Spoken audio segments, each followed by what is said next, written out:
मंत्री प्रताप सरनाईक और विधायक नरेंद्र मेहता में जुबानी जंग थमने का नाम नहीं ले रही और वर्सोवा चेना गांव में आदिवासियों की ज़मीन का एक बहुत बड़ा मामला सामने नजर आया है, जिस पर मंत्री प्रताप सरनाईक ने विधायक नरेंद्र मेहता पर बहुत ही बड़ा आरोप लगाया है। नमस्कार दर्शकों साथियों, मैं हूं शशि शर्मा, आप देख रहे दबंग खबरें। दर्शकों, आज हम परिवहन मंत्री प्रताप सरनाईक के कार्यालय के बाहर मौजूद हैं और आज यहां पर उन्होंने प्रेस कॉन्फ्रेंस का आयोजन किया था। और वैसे भी पिछले कई दिनों से मीरा भाईंदर की राजनीति गरमाई हुई है और राजनीति में परिवहन मंत्री प्रताप सरनाईक और नरेंद्र मेहता की जुबानी जंग जोरदार शुरू है और जनता अभी इसमें पिस रही है। लेकिन जिस तरीके से आदिवासियों की बहुत बड़ी ज़मीन, जो 7 एकड़ ज़मीन है, उसका मामला गरमाया है, जो विधानसभा में भी गूंजा है और कई पेपरों में और प्रकाशित हुआ है, तो कई मीडिया में भी सामने नज़र आया है। अब ये माजरा क्या है, ये पूरे माजरे के लिए चलते हैं प्रताप सरनाईक के पास, क्या कहना चाहेंगे, क्योंकि हमें ऐसी जानकारी मिली है कि इस ज़मीन को लेकर एक फर्जी अकाउंट भी खोला गया है गोरेगांव में और उसमें 5 करोड़ रुपए ट्रांसफ़र किए गए हैं, जबकि जो मूल मालिक है खेडूत आदिवासी, उनको पता ही नहीं है, उनके बिना कंसल्ट के अकाउंट खोला गया है। ये सभी जो आदिवासी बांधव और बहनें हैं वो मेरे विधानसभा मतदार संघ के वर्सोवा गांव के कुछ घोड़बंदर गांव के रहवासी हैं। हमारे यहाँ के लोकप्रिय विधायक आदरणीय नरेंद्र जी मेहता, इनकी 7-Eleven कंपनी और उनके भागीदार सुरवे और खेड़ूसकर, साथ ही में उनके दूसरे एक भागीदार है मनोज मोटाजी पुरोहित, इनके माध्यम से यह जमीन कुछ दिन पहले इनको वहाँ से भगाया गया और साथ ही में वो ज़मीन ताबे में ले ली है। ये सभी आदिवासी लोग जब भी महसूल मंत्री जी को विनती करने गए, उनको न्याय देने की भूमिका और भावना उन्होंने उनके सामने रखी, तो मैं उनका दिल से धन्यवाद देता हूँ महसूल मंत्री जी का कि उन्होंने तुरंत इसके ऊपर ध्यान देते हुए इन सभी आदिवासियों को न्याय मिलना चाहिए भूमिका रखी और जिलाधिकारी को इंक्वायरी के आदेश दिए और इस माध्यम से इस इंक्वायरी के माध्यम से ये सिद्ध हुआ कि ये पूरी की पूरी जो ज़मीन है, ये ज़मीन ये आदिवासियों की है और उनको मिलना चाहिए, फिर वापस मिलना चाहिए। वैसे तो मेरे पास सिर्फ अभी ये 3 परिवार आए हैं, मगर और 23 परिवार ऐसे हैं जिनके ऊपर अन्याय हुआ है, जिनको फंसाया गया है, जिनको अभी तक न्याय नहीं मिला है। पिछले कई सालों से ये बार बार अलग अलग जगह पे भटक रही है। उसमें कुछ आदिवासी बहुत बड़े पैमाने पे है और खासकर हमारे भूमिपुत्र भी बहुत बड़े पैमाने पे है, जो यहाँ के मीरा और भाईंदर के मूल रहवासी है। तो ये जब भी लोग हमारे महसूल मंत्री जी के पास गए, तभी उन्होंने तुरंत इनके ऊपर कार्रवाई की और जिलाधिकारी ने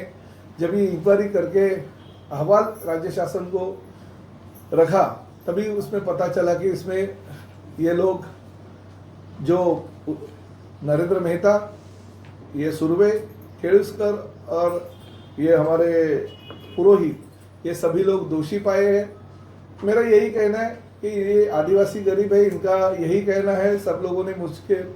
ऐसे जिक्र किया कि हमारी खेती उसके ऊपर है और हमारे खेती के ऊपर गुजराना होता है, हम बहुत ही गरीब है, हमको तो कुछ समझता नहीं है, साइन भी हमको आता नहीं, अंगूठा लिया गया है, हमको अंगूठा जहाँ पे बोले वहाँ पे हम डालते हैं, मगर हमको फंसाया गया, हमको कुछ भी पैसा नहीं मिला, कुछ भी नहीं मिला। और जब भी हम कल हमारे ज़मीन पे गए, इसके पहले हम लोग जब भी जाते थे तभी हम हमारे खेती के ऊपर जाते थे, मगर जब भी हम यहाँ पे गए तो हमको ताला बंद करके वहाँ पे बंद कर कैदी की तरह हमको रखा गया और जो वहाँ का वॉचमैन है वो हमको लॉक करके भाग गया और अंदर हमको रखा गया। उसका वीडियो भी उन्होंने मुझे अभी दिखाया है। तो ये मीरा भाईंदर शहर में ये क्या हो रहा है?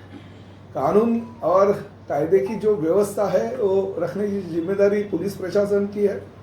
और मैं इस परिसर का विधायक हूँ और साथ में राज्य का मंत्री हूँ और मेरे ही कॉन्स्टिट्यूंसी के ये जो मेरे वोटर है, ये जो मेरे मतदार है, मेरे जो नागरिक है, उनको अगर मैं न्याय नहीं दे पाता हूँ तो निश्चित रूप से गलत है। हमारे विधायक नरेंद्र जी मेहता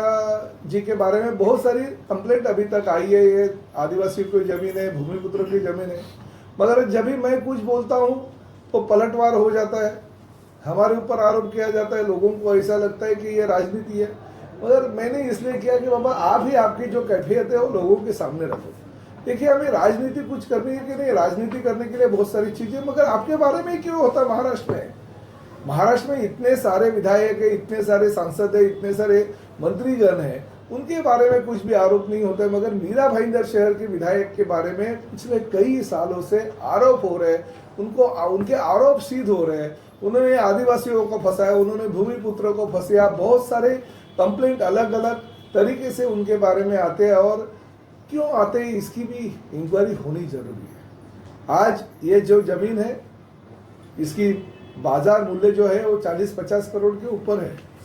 क्योंकि ये आदिवासियों को भी पता नहीं हमारी जमीन की क्या कीमत है।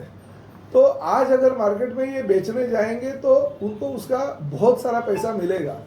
मगर आज उनका ऐसा कहना है कि हमारी जो ज़मीन है, सिर्फ हमें हमारी ज़मीन चाहिए, बेचने का या कुछ करने का बाद में हम सोचेंगे। हमको फंसाया गया, हमारे ज़मीन से हमको भगाया, हकाला, हमें अंदर बंद करके ताला लगाया गया है, हमारी ज़मीन पे हम चोर हो गए, ऐसी परिस्थिति है। तो ये मीरा भाईंदर शहर में प्रताप सरनाईक होने नहीं देगा। मैं राज्य के महसूल मंत्री जी, उनका आभार तो व्यक्त करता हूँ, मगर जो कानून है, कानून 2011 का है,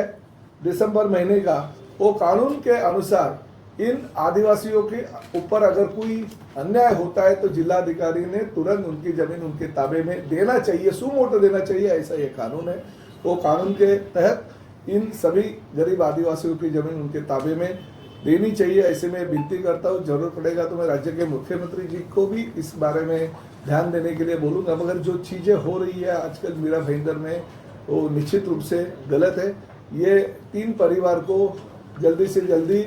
उनकी ज़मीन मिलनी चाहिए, और साथ ही में और जो 23 लोग हैं जिनकी अलग अलग कंप्लेंट है, उसमें भूमिपुत्र बहुत सारे हैं और बहुत सारे आदिवासी भी भूमिपुत्र होते हैं, मगर आदिवासी भी है और बिगर आदिवासी लोग भी है। उन सभी लोगों को न्याय मिलना चाहिए। इसलिए मैंने इन लोगों को,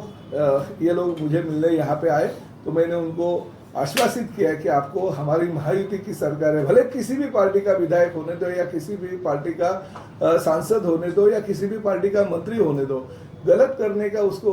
कोई अधिकार नहीं है। उन्होंने अगर गलत किया तो मैं इनको आश्वासित किया कि आपको आपकी ज़मीन पर वापस मिल जाएगी। अक्सर ऐसा होता है कि गरीब ही मरता है और आदिवासियों पर ही जुल्म होता है। इस तरीके से परिवहन मंत्री प्रताप सरनाईक ने प्रकाश डाला है और पूरी जानकारी दी है, तो कहीं ना कहीं नरेंद्र मेहता जो विधायक हैं उनको कटघरे में खड़ा कर दिया है। लेकिन हम दूसरा पक्ष भी जानना चाहेंगे, वो क्या कहना चाहते हैं अपनी सफाई में। अब देखना है हमारी खबर का असर किस तरह होता है।